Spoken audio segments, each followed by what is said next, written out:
O vídeo a seguir não é indicado para quem é idiota e acredita na Terra plana.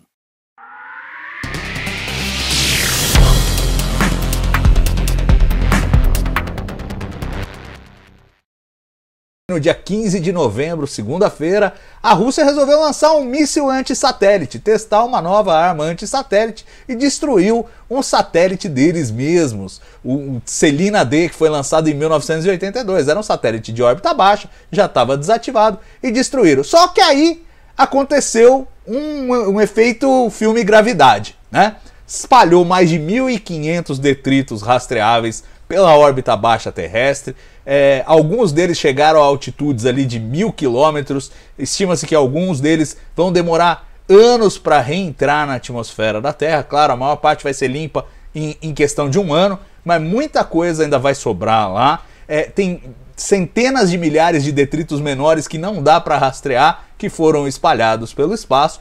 E tivemos cenas de tensão, porque logo após a criação dessa nuvem de detritos na órbita baixa, intersectando aproximadamente com a órbita da Estação Espacial Internacional, houve um chamado para os astronautas todos se abrigarem nas cápsulas por uma saída de emergência caso a estação sofresse alguma colisão. Depois da primeira passagem dos detritos, na segunda passagem eles já puderam sair das naves, mas mantiveram comportas fechadas entre os módulos e passaram uma certa angústia. No final não houve nenhuma colisão reportada, não houve nenhum problema de segurança, mas houve sim uma reação da comunidade internacional. O Departamento de Estado americano, claro, foi o primeiro a gritar falta e falar: olha, não faça isso, não faça isso.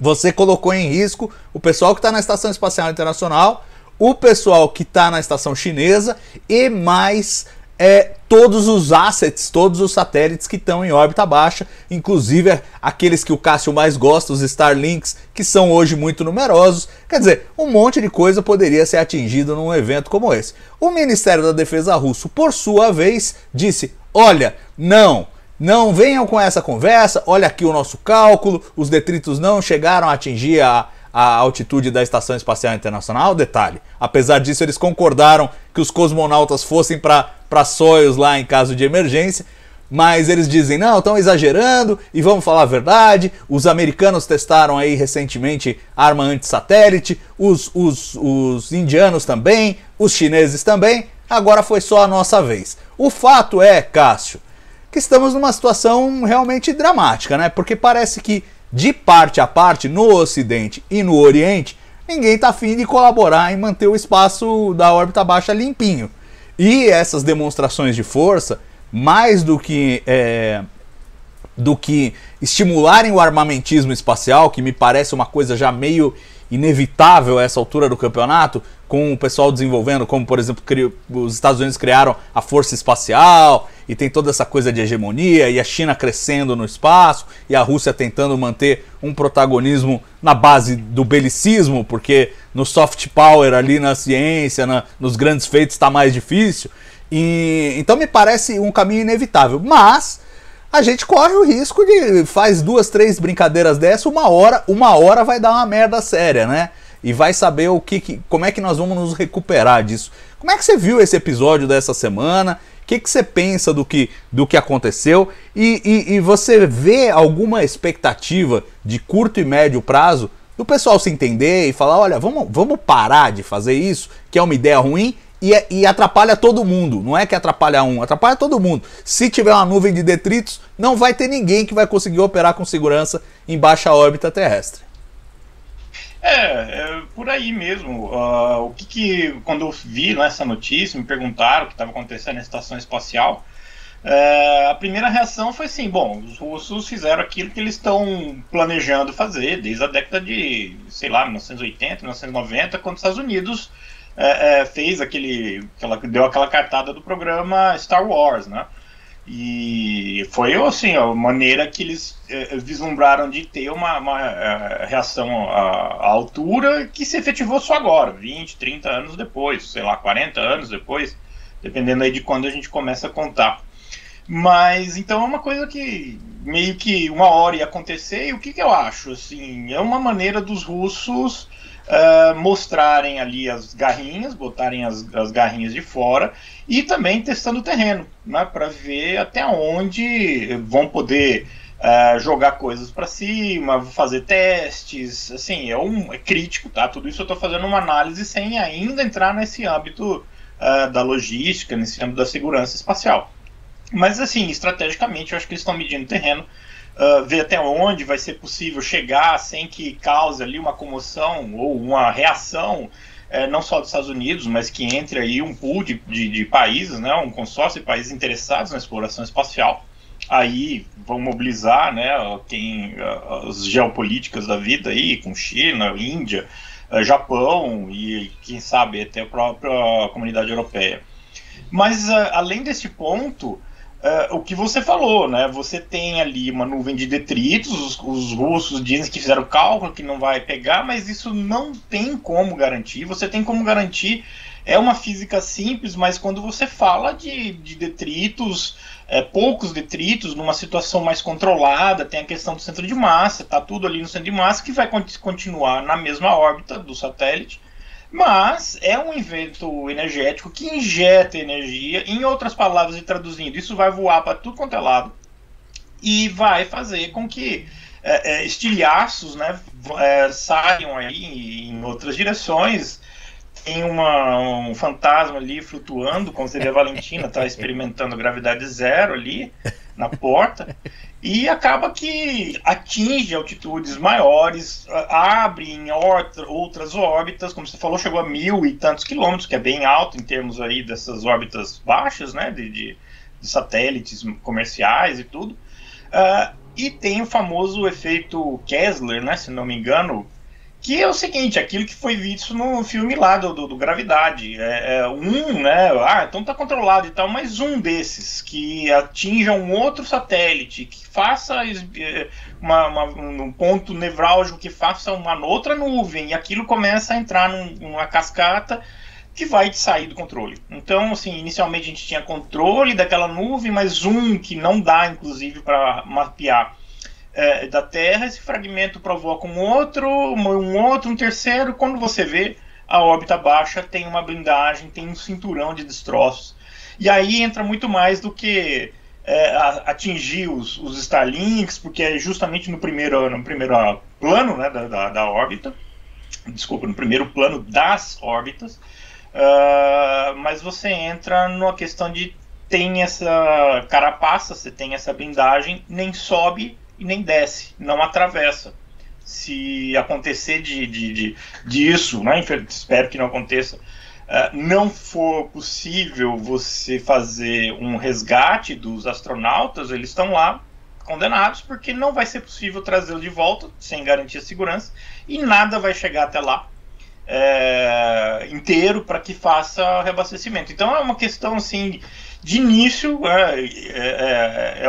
acho que é uma tentativa aí, a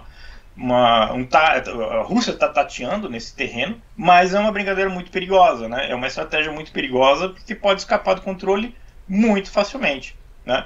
E se escalar, aí, né, a coisa fica pior ainda. Se resolverem fazer um segundo teste, um terceiro teste, aí realmente não dá para pensar numa outra coisa além de subir as tensões. Eu não vou nem dizer intervenção, mas não sei a que ponto, né, chegaria aí as reações, né, para fazer com que isso pare. E o que eu vejo é que isso também vem no âmbito de uma crise do multilateralismo, né? Que o mundo está enfrentando já há alguns anos, essa coisa de que é muito difícil. A gente viu agora recentemente na COP26 uma tentativa de juntar todo mundo ali, fazer países e fazer acordos, e o que a gente viu são acordos muito estanques de grupos de países, mas ninguém consegue sentar e fazer um texto que seja ousado, que seja realmente no ponto que a gente precisa, com os compromissos que a gente precisa, e muito o que eles estão chamando de greenwashing também, né? Tipo, quem promete as coisas promete por prometer, não explica como vai fazer, né? E se vai fazer, vira uma coisa vazia. E com essa crise do multilateralismo, é muito difícil você sentar em acordos bilaterais, um país com o outro, e resolver uma questão como essa, que tinha que ser uma moratória do tipo, olha, ninguém mais tem que brincar com isso aí. Porque é tão estúpido e assim, pode pôr tudo a perder, tudo. A gente pode deixar de ter a capacidade de ter coisas no espaço funcionando. Aí você vai perder telecomunicações, você vai perder GPS, você vai perder e não vai poder sair mais. Então, quer dizer, chega a ser uma coisa tão estúpida que como é que alguém pode arriscar isso? E aí, por causa de uma disputinha geopolítica ali, eu sei fazer, eu também sei. Cara, é muito louco e muito frustrante e acho que é uma das grandes preocupações pro século XXI, a reconstrução dessa capacidade de discutir globalmente problemas que a gente perdeu. Eu sinto que houve retrocesso dos anos 90, dos anos 2000 para agora 2010, 2020. Eu sinto que há um refluxo, né? Uma tendência aí de valorização dos estados nacionais em detrimento de acordos internacionais, né? De repente, globalização virou palavra feia. É complicado, né? Não, exato. Isso reflete ali, estava vendo agora há pouco, também uma maneira de dar uma resposta à elevação das tensões na fronteira com a Ucrânia, né? Que a Rússia parece estar ampliando as tropas na fronteira e a Ucrânia pediu ajuda para o Ocidente, então o Ocidente, através da OTAN, está começando a escalar também a proteção. E aí os russos resolvem dar um recado fazendo o quê? Né? Fazendo um teste desse, né? Mostrando a tecnologia que eles têm para fazer esse tipo de intervenção. E o próprio míssil, né, de hipervelocidade, que também funciona em umas bases do míssil intercontinental, o balístico, só que com esteroides. Não tem nem o balístico, ainda tem uma chance de você matar o bicho lá em altas altitudes, mas esse de hipervelocidade não, né? Você não consegue nem achar no radar para mandar alguma coisa. Então realmente é que você falou, né? As coisas estão saindo muito fora do controle. Uma coisa que seria já fácil de você organizar direitinho e fazer um programa não tá de conquista, de uso, não está funcionando. E, quer dizer, nunca houve, né? Não houve nem a iniciativa, não está funcionando a iniciativa. E é isso, né? Chegando nesse ponto que você deixou bem claro. Não é uma questão aí de, então nós vamos perder acesso à estação espacial. Nós não vamos mais sair da órbita da superfície da Terra. E não só, quando eu digo nós, é sonda também. Essas sondas todas que exploram o sistema solar não vão poder sair. Os satélites de comunicação, conforme forem pifando, não vão poder ser substituídos. E coisas de natureza desse tipo. Satélites meteorológicos, GPS, a coisa começa a perder a noção. Lembrando, são milhares de anos para limpar isso. Milhares de anos, se não mais, né?